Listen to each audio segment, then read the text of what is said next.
Seja bem-vindo ao 22º encontro, que possamos absorver os ensinamentos de São Paulo e dar testemunho de Nosso Senhor. Você que chega agora, eu sou o Padre Maurício, da Paróquia São Cristóvão de Valinhos. Deixe o seu gostei ou o não gostei, pode compartilhar nas suas redes sociais e possamos progredir no caminho do Senhor.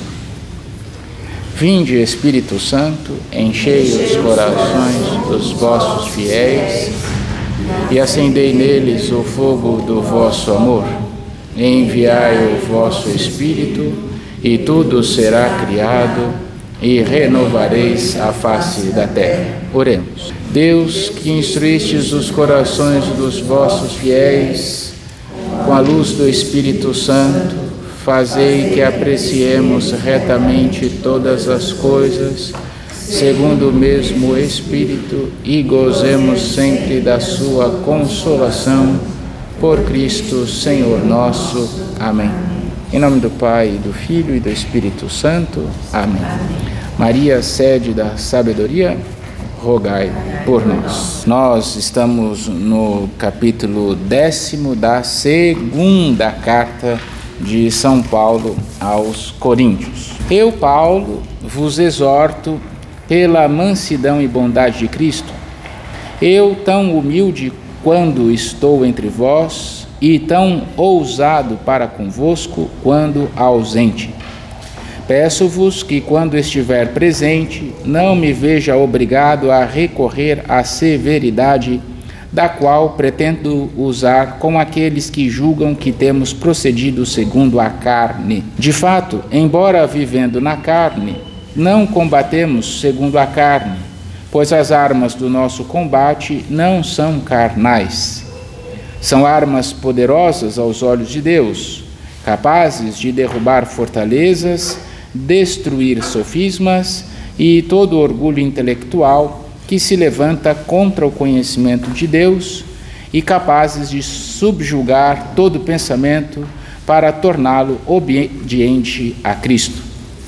Estamos prontos para punir toda a desobediência, assim que a vossa obediência estiver completa. Reconhecei o que é evidente. Se alguém está convencido de pertencer a Cristo, considere bem que, se ele é de Cristo, também nós somos. E mesmo se eu me gloriar um pouco demais da autoridade que Deus nos concedeu, certamente para a vossa edificação e não para a vossa ruína, não me envergonharei por isso. De fato, não quero dar a impressão de vos amedrontar com minhas cartas, pois há quem diga: as cartas são severas e enérgicas, mas a presença física é fraca e o discurso desprezível. Esse que assim fala, fique sabendo, tais como somos pela palavra, por meio das cartas, quando estamos longe, tais seremos pela ação, quando estivermos presentes. Na verdade, não ousamos equiparar-nos, nem comparar-nos com alguns que se recomendam a si próprios. Esses, porém, que se medem a si mesmos e se comparam a si mesmos, carecem de entendimento. Quanto a nós, não nos gloriamos além da medida, mas somente dentro dos limites que Deus marcou para nós, fazendo-nos chegar até vós. De fato, não estamos ultrapassando os nossos limites, como se não tivéssemos chegado até vós. Na verdade, fomos os primeiros a chegar até vós com o Evangelho de Cristo. Não nos gloriamos indevidamente em trabalhos alheios. Ao contrário, esperamos que, com o progresso da vossa fé, nós também cresçamos sobremaneira no meio de vós, dentro dos limites marcados para nós. Assim poderemos levar o Evangelho além de vossas fronteiras, nunca nos gloriando do que outros, a seu modo, tenham já feito. Quem se gloria, glorie-se no Senhor, pois é aprovado só aquele que o Senhor recomenda, não aquele que se recomenda a si mesmo. Nós temos aqui uma dificuldade da comunidade de Corinto, uma dificuldade com relação ao orgulho e depois as tentações do demônio para desmantelar aquilo que pregava São Paulo. E aqui deixa bem explícito o que é que São Paulo estava querendo corrigir. Olha o que se dizia: as cartas são severas e enérgicas, mas a presença física é fraca e o discurso desprezível. Eles estavam falando de São Paulo, grande orador que se esmerava em anunciar o Evangelho, mas o demônio costuma ser assim mesmo. Ele costuma talhar a imagem do pregador para que a mensagem caia por terra. São Paulo, ele só é bravo por carta. Quando em presença real, e ele é desprezível, um discursinho assim muito do mal feito. Aliás, é o que acontece hoje ainda, né? Não estou falando só do Evangelho, mas até nas nossas casas. Quando os nossos filhos não querem obedecer, o que eles fazem? Eles tratam de desonrar o pai e a mãe. Vai, esses dois velhos que estão aí, ultrapassados, deixa isso para lá, não liga para aquilo que ele está dizendo. É a velha tática de desprezar quem fala para conseguir aniquilar a mensagem que foi dita. E São Paulo aqui já acaba corrigindo: olha, cuidado, quando eu estiver aí eu não quero ser bruto, fiquem atentos todos vocês. E depois mais uma coisa, né? São Paulo não se recomenda, ele é recomendado. Ele não se mede por si mesmo, é Deus quem o envia, e por isso que ele tem autoridade. Capítulo 11. Oxalá pudesseis suportar um pouco de loucura de minha parte. Sim, vós me suportais. Com efeito, zelo por vós com o zelo de Deus, pois vos desposei a um único esposo, apresentando-vos a Cristo como virgem pura. Receio, porém, que como a serpente, por sua esperteza, enganou Eva, assim também vossos pensamentos sejam desviados da simplicidade e da pureza devidas a Cristo. De fato, se aparece alguém proclamando outro Cristo que nós não proclamamos, ou se recebeis um espírito diferente daquele que recebestes, ou um evangelho diferente do que acolhestes, vós o suportais de bom grado. Na verdade, entendo que em nada sou inferior aos superapóstolos, mesmo que seja inábil na arte de falar, não o sou no conhecimento. Já vô-lo mostramos em tudo e de todos os modos. Acaso cometi algum pecado, abaixando-me para que fosseis exaltados, pelo fato de vos ter anunciado gratuitamente o Evangelho de Deus? Para vos servir, despojei outras igrejas, delas recebendo o meu sustento. E quando, estando entre vós, tive alguma necessidade, não fui pesado a ninguém, pois os irmãos, vindo da Macedônia, supriram as minhas necessidades.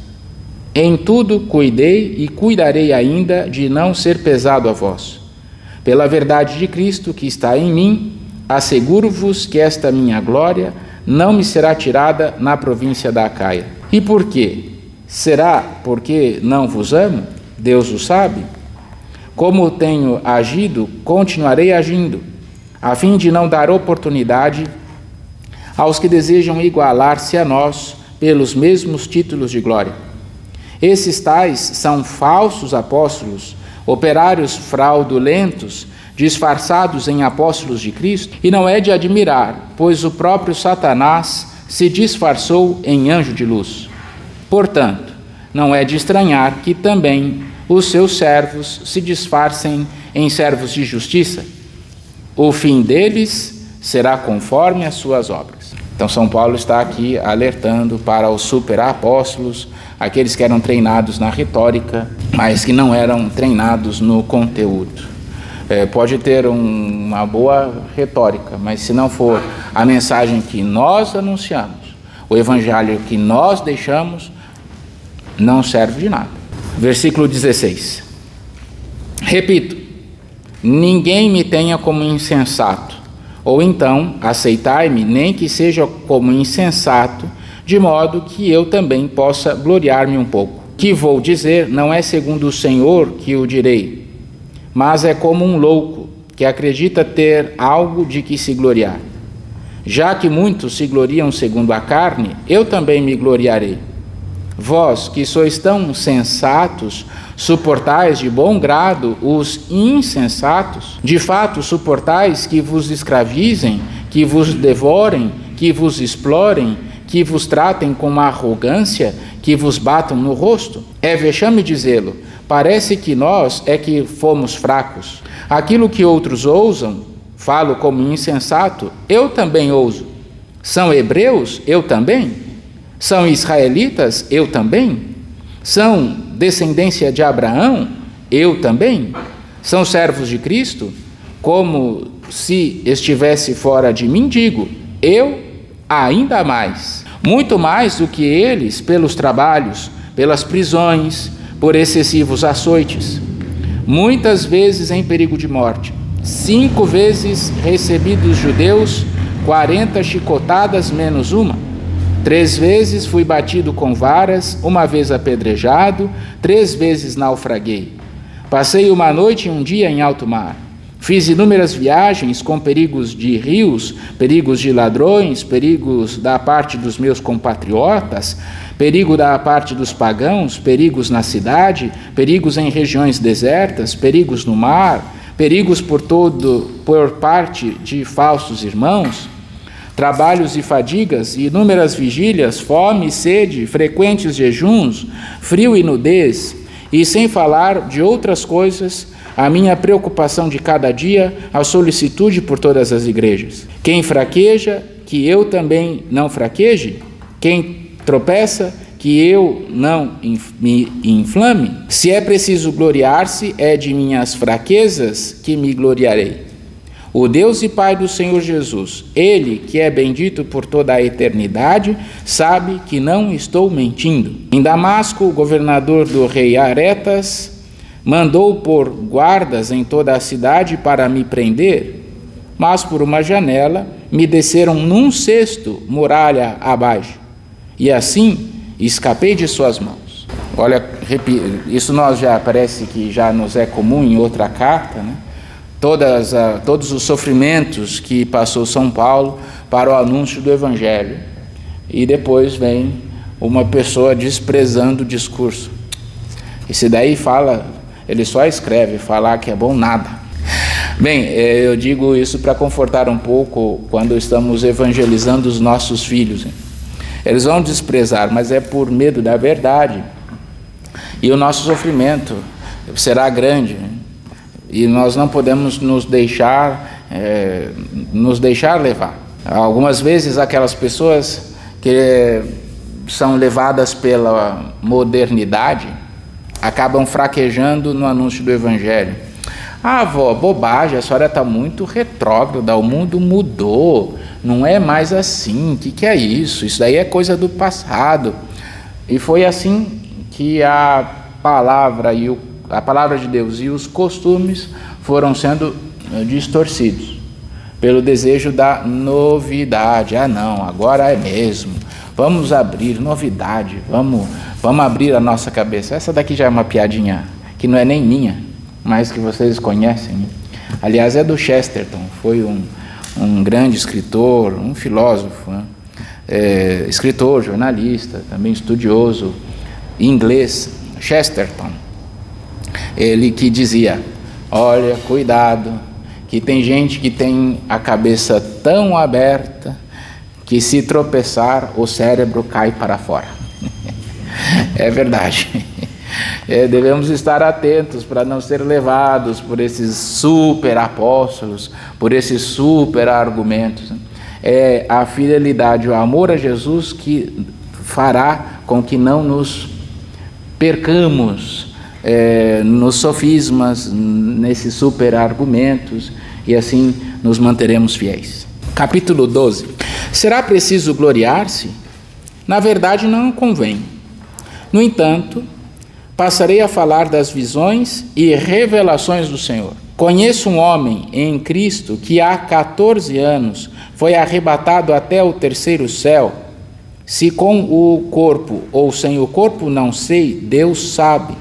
Sei que esse homem, se com o corpo ou sem o corpo, não sei, Deus o sabe, foi arrebatado ao paraíso e lá ouviu palavras inefáveis que homem nenhum é capaz de falar. Quanto a esse homem, eu me gloriarei, mas quanto a mim mesmo, não me gloriarei, a não ser das minhas fraquezas.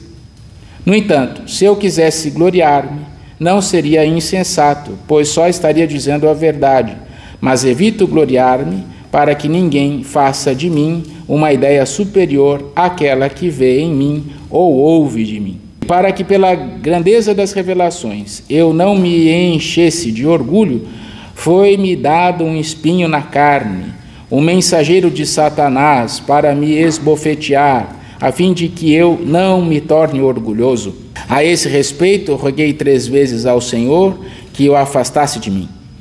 O Senhor, porém, me disse: basta-te a minha graça, pois é na fraqueza que a força se realiza plenamente. Por isso, de bom grado, me gloriarei das minhas fraquezas, para que a força de Cristo habite em mim, e me comprazo nas fraquezas, nos insultos, nas dificuldades, nas perseguições e nas angústias por causa de Cristo. Com efeito, quando sou fraco, então sou forte. Hoje tem aparecido também algumas pessoas ditas místicas, para quem apareceu o Senhor Jesus, para quem apareceu a Virgem Maria, para quem apareceu São Miguel, e algumas vezes miseravelmente se gloriam disso. Devemos tomar cuidado, muito cuidado. Quero trazer o exemplo daquela menina, minha irmã, por quem nutro grande afeto, a Bernadette Subiru, filha de família pobre, e a quem a Virgem Maria apareceu na gruta em Massabielle, a Virgem de Lourdes. A Virgem lhe apareceu 20 vezes e a Virgem Maria lhe prometeu: serás feliz não nesta vida, mas na outra. E de fato, aquela menina sofreu muito, e a Virgem que lhe tinha aparecido depois sumiu, e além de todas as perseguições civis, eclesiásticas, né, ela foi por fim perseguida também pela madre. Diz os relatos, né, de que não tinha ladrilho no convento, de que Bernadette não tivesse beijado. Eram assim as correções das irmãs, né? Beije o chão e saia, beije o chão e se desculpe. E os escritos dizem que não teve ladrilho que Bernadette não beijou naquele convento.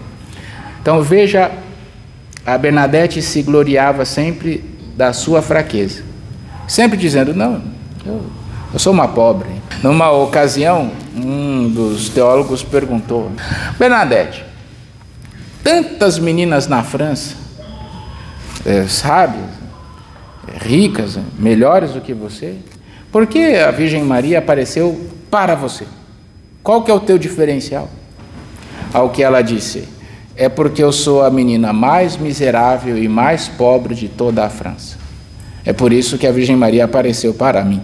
Então, é uma humildade grandiosa. Devemos nós zelar também pela nossa humildade. Em outra carta, a carta de São Pedro, a verdadeira sabedoria, ela é humilde, ela é pacífica, ela não é orgulhosa. Como nós vamos diferenciar e como nós vamos discernir os verdadeiros videntes dos falsos videntes? Porque Deus continua ainda permitindo esta graça. Quando eles são humildes, quando o vidente começa a ser muito orgulhoso, desconfia que é falso vidente.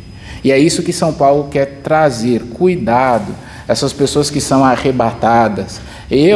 Só sofrimento, e eu me glorio da minha fraqueza. Devemos ficar atentos. O falso vidente costuma ser orgulhoso. Ninguém pode chegar perto, ninguém pode corrigir. Assim também nós que devemos ajudar os nossos familiares e os nossos filhos. Devemos sempre manter a humildade. Filho, não é aí o caminho. Exaltou? Humildade. Continua pela oração, pelo joelho no chão. O filho começou a ficar muito orgulhoso e querer brigar. A verdadeira sabedoria, ela é pacífica.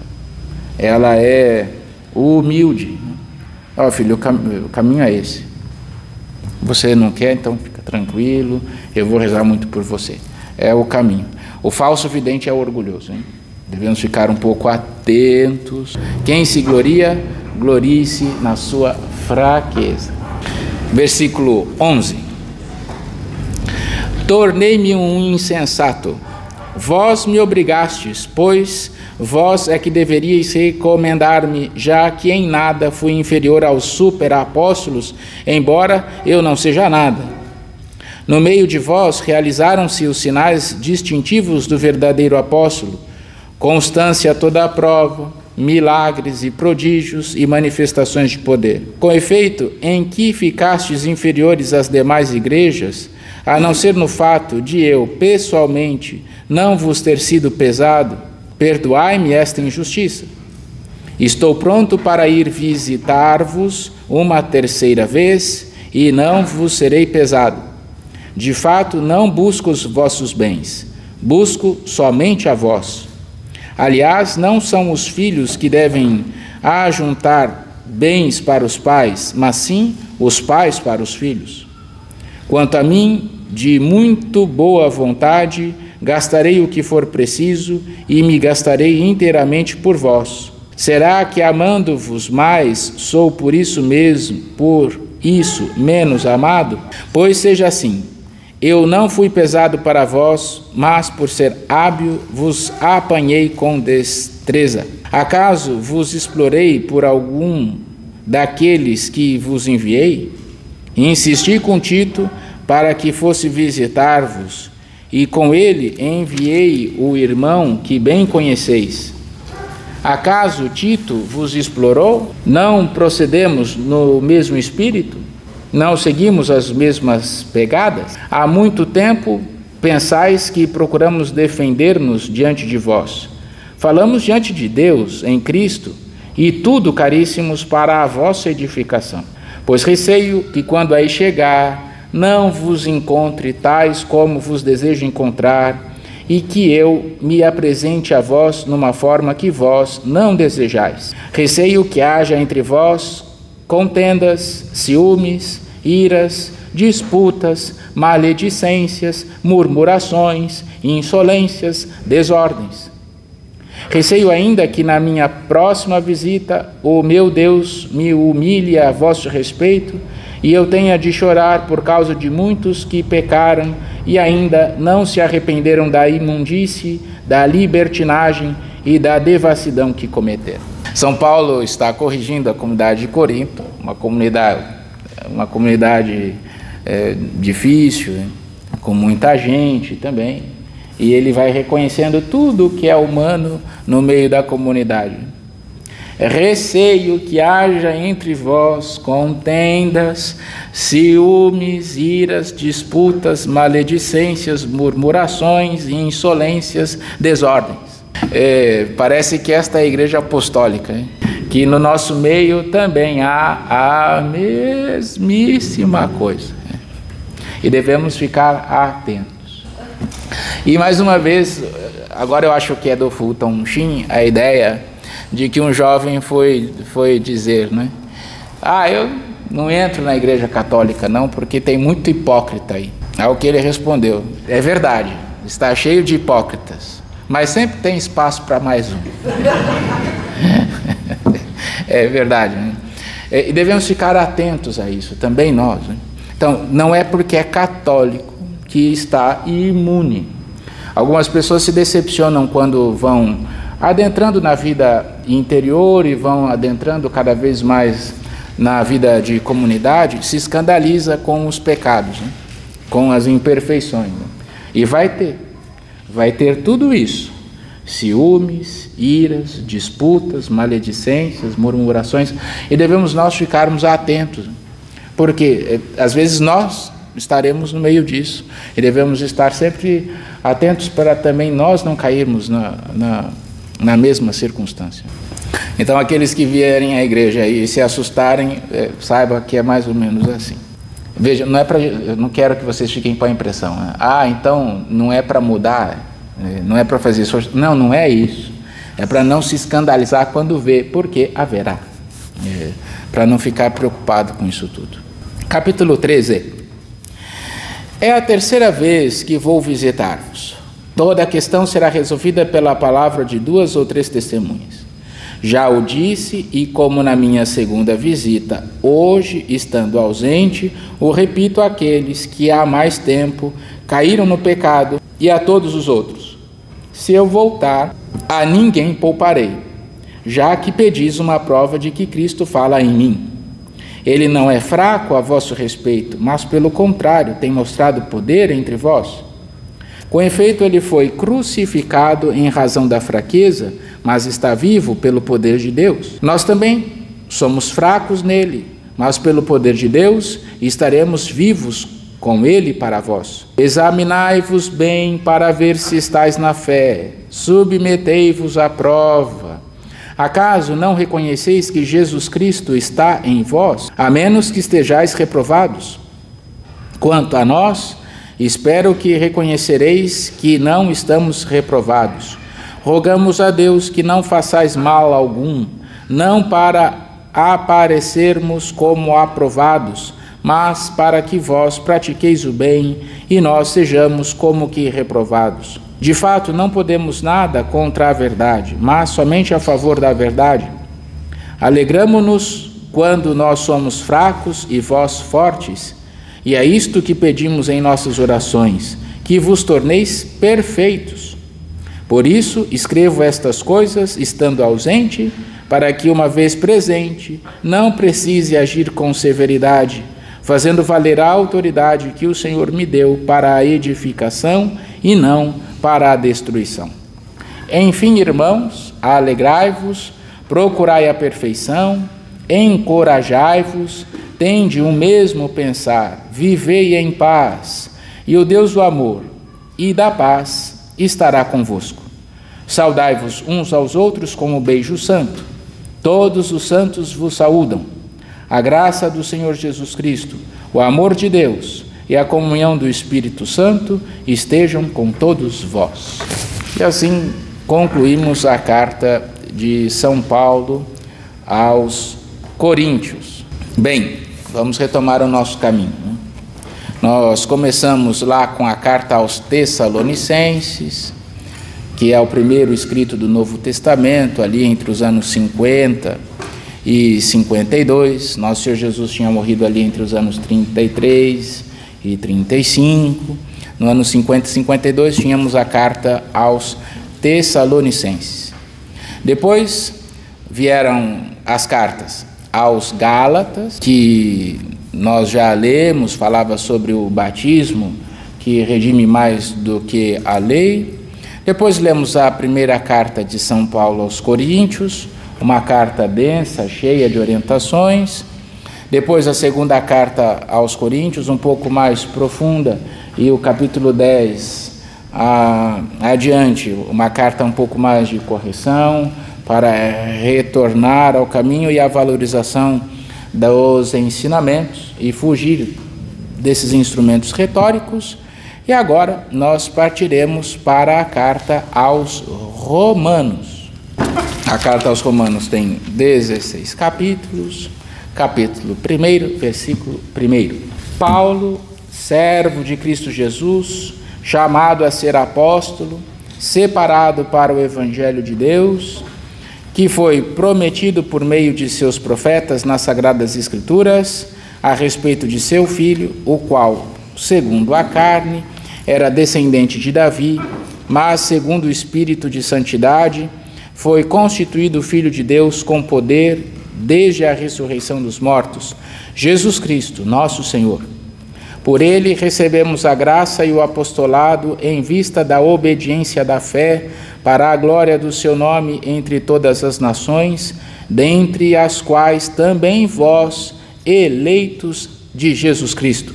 A todos os que estão em Roma, amados de Deus e chamados santos, a vós, graça e paz da parte de Deus nosso Pai e de nosso Senhor Jesus Cristo. É uma outra das saudações que fazemos logo no início da missa. Versículo 8. Primeiramente, dou graças ao meu Deus por meio de Jesus Cristo por todos vós, pois a vossa fé é proclamada no mundo inteiro. Deus, a quem presto culto em meu espírito, pelo evangelho de seu Filho, é testemunha de que constantemente me lembro de vós, pedindo sempre em minhas orações que eu possa algum dia visitar-vos, de acordo com a vontade de Deus. Desejo vivamente ver-vos para compartilhar convosco algum dom espiritual, a fim de serdes confirmados, isto é, para ser consolado juntamente convosco por meio da nossa fé comum, vossa e também minha. Aliás, irmãos, não quero que ignoreis que muitas vezes me propus ir até vós, mas até agora tenho sido impedido, a fim de colher algum fruto, tanto entre vós como entre as demais nações. Sou devedor tanto aos gregos quanto aos bárbaros, tanto aos letrados quanto aos sem instrução. Por isso, desejo anunciar o Evangelho também a vós que estáis em Roma. Eu não me envergonho do Evangelho, pois ele é poder de Deus para a salvação de todo aquele que crê, primeiro para o judeu, mas também para o grego. De fato, nele a justiça de Deus se revela da fé para a fé, como está escrito, o justo da fé viverá. Revela-se do céu a ira de Deus contra toda a impiedade e injustiça dos homens, que na injustiça impedem a verdade, pois o que de Deus se pode conhecer é entre eles manifesto, já que Deus o manifestou a eles. De fato, os atributos invisíveis de Deus, seu poder eterno e sua divindade, são compreendidos através das coisas feitas desde a criação do mundo, a fim de que eles não tenham desculpa. Por isso, mesmo tendo conhecido a Deus, não o glorificaram como Deus, nem lhe deram graças. Pelo contrário, perderam-se em seus pensamentos fúteis e seu coração insensato se obscureceu. Dizendo-se sábios, tornaram-se tolos e trocaram a glória do Deus incorruptível pela aparência da imagem de um ser humano corruptível e de pássaros, quadrúpedes e répteis. Por isso, Deus os entregou à impureza, segundo os desejos de seus corações, ao ponto de desonrarem seus próprios corpos. Trocaram a verdade de Deus pela mentira, adoraram e cultuaram a criatura em lugar do Criador, que é bendito para sempre. Amém. Aqui São Paulo está já alertando dos falsos cultos, dos falsos deuses, e como os homens foram se perdendo do Deus verdadeiro. E se eles quisessem, por aquilo que foi criado, era possível conhecer a Deus, mas eles renegaram e se voltaram a adorar quadrúpedes, pássaros, répteis. Trocaram a verdade de Deus pela mentira, adoraram e cultuaram a criatura em lugar do Criador. Então devemos ficar atentos a não trocar também nós o culto do verdadeiro Deus pelos falsos deuses. Versículo 26. Por causa disso, Deus os entregou a paixões vergonhosas. Tanto as mulheres substituíram a relação natural por uma relação contra a natureza, como também os homens abandonaram a relação natural com a mulher e arderam de luxúria uns pelos outros, praticando a indecência, homem com homem, e recebendo em si mesmos a devida paga de seus desvios. E porque não quiseram alcançar a Deus pelo conhecimento, Deus os entregou ao seu reprovado modo de pensar para praticar aquilo que é impróprio. Repletos de toda injustiça, iniquidade, avareza, malvadez, cheios de inveja, homicídios, rixa, fraude, malignidade, caluniadores, difamadores, inimigos de Deus, insolentes, soberbos, presunçosos, tramadores de maldades, rebeldes aos pais, insensatos, desleais, sem afeição, sem misericórdia. E apesar de conhecerem a justa sentença de Deus, que declara dignos de morte os que fazem tais coisas, não somente as praticaram, mas ainda aprovam os que as praticam. Translúcido quanto um vidro. Não é de novo aquilo tudo que nós estamos vivendo, né? É interessante, né?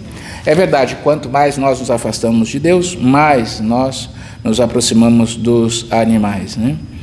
Tanto as mulheres substituíram a relação natural por uma relação contra a natureza, como também os homens abandonaram a relação natural com a mulher e arderam de luxúria uns pelos outros. Parece escrito hoje isso tudo, né?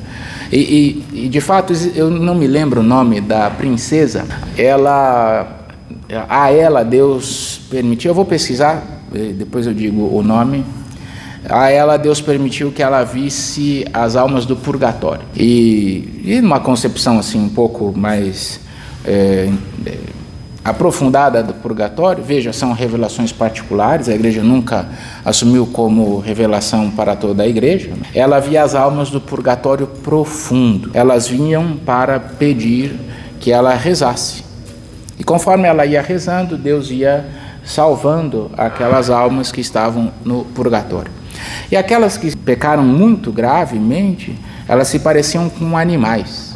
E conforme ela ia rezando, aquelas almas iam tomando formas mais humanas. Quando estava mais próximas de Deus, elas então sumiam e outras apareciam. Conta algum relato dessa princesa, de que ela viu uma serpente. Vinha uma serpente, lhe apareceu uma serpente, ela foi rezando por essa serpente. Essa serpente foi deixando essa forma mais animalesca, foi tomando a forma mais humanoide, foi se tornando cada vez mais humana, até que ela se revelou uma madre superior. A madre foi se afastando da vontade de Deus e foi se tornando mais próxima a uma serpente. Imaginemos quão venenosa não fosse essa madre superior. Então, conforme nós vamos nos afastando de Deus, nós vamos deixando a nossa aparência e nós vamos nos aproximando da aparência dos animais. Capítulo 2. Por isso, não tens culpa, ó homem, quem quer que sejas, tu que julgas. Ao julgares os outros, condenas a ti mesmo, já que fazes as mesmas coisas que julgas. Ora, sabemos que o julgamento de Deus se exerce segundo a verdade contra os que praticam tais coisas. Ó homem, tu que julgas os que praticam tais coisas, e no entanto fazeis o mesmo, também tu, pensas que escaparás ao julgamento de Deus? Ou desprezas a riqueza de sua bondade, de sua tolerância, de sua longanimidade, não entendendo que a bondade de Deus te conduz ao arrependimento? Tu, porém, com o teu endurecimento e o coração impenitente, acumulas para ti mesmo ira no dia da ira e da revelação do justo julgamento de Deus, que retribuirá a cada um segundo as suas obras. Ao que, perseverando na prática do bem, buscam a glória, a honra e a incorruptibilidade, Deus dará a vida eterna. Aos que, porém, por egoísmo, desobedecem à verdade e obedecem à iniquidade, estão reservadas a ira e a cólera, tribulação e angústia para todo aquele que faz o mal, primeiro para o judeu, mas também para o grego, mas glória, honra e paz para todo aquele que pratica o bem, primeiro para o judeu, mas também para o grego, pois Deus não faz acepção de pessoas. Todos os que pecaram sem a lei perecerão, e todos os que sob a lei pecaram, pela lei serão julgados. Com efeito, não são justos diante de Deus os que ouvem a lei, mas serão justificados os que observam a lei. Quando os gentios, embora não tenham a lei, cumprem o que a lei prescreve, guiados pelo senso natural, Esses que não têm a lei tornam-se lei para si mesmos. Mostram que a obra da lei está inscrita em seus corações. Sua consciência testemunha juntamente com seus pensamentos, que ora acusam ou defendem. Assim será no dia em que Deus julgar os segredos dos seres humanos, segundo o meu evangelho, por meio de Cristo Jesus. Ali os santos padres, o próprio Santo Agostinho, depois São Tomás de Aquino também vai acabar por desenvolver aquilo que chamamos de lei natural. A lei que cada ser humano recebe por ser humano. Direitos e deveres. É algo que está inato ao ser humano. E não há justiça que possa tirar, nem mesmo a igreja pode retirar, porque não está sob a tutela da igreja, mas se trata de direito natural. É a lei natural. Todos os homens nascem com ela. Direito à vida, direito a posses, direito à liberdade. Tudo isso está inato ao homem por ele ser homem. Não é o Estado quem dá o direito, é do homem. Cabe ao Estado talvez tutelar, cabe ao Estado proteger, mas não é o Estado quem dá, é direito do homem. Aqui, a meu ver, está o erro da jurisprudência moderna. O Estado vai te dar o direito, o Estado então vai te cobrar o dever. O Estado não dá nada. O bem é inato ao homem. A ordem é inato ao homem. Existe a lei natural. E por isso há, às vezes, uma discordância entre a lei que é assinada e a lei que é natural a todo homem. E muitas vezes nós colocamos ao Estado grande poder que ele não tem. Isso é verdade, foi engendrado ali no século XVIII, no século XVII, o Jean-Jacques Rousseau e todos os outros contratualistas que tentaram engendrar a sociedade sem Deus e, no fim, criaram um Estado forte e um Estado opressor e, às vezes, antinatural. Qual que é a ideia premente nas ideologias comunistas? É o Estado quem deve reger tudo da vida, deve reger todas as partes da vida, deve reger todas as circunstâncias da vida. É o Estado quem dá o dinheiro, é o Estado quem ordena o que vai ser plantado, o que não é verdade.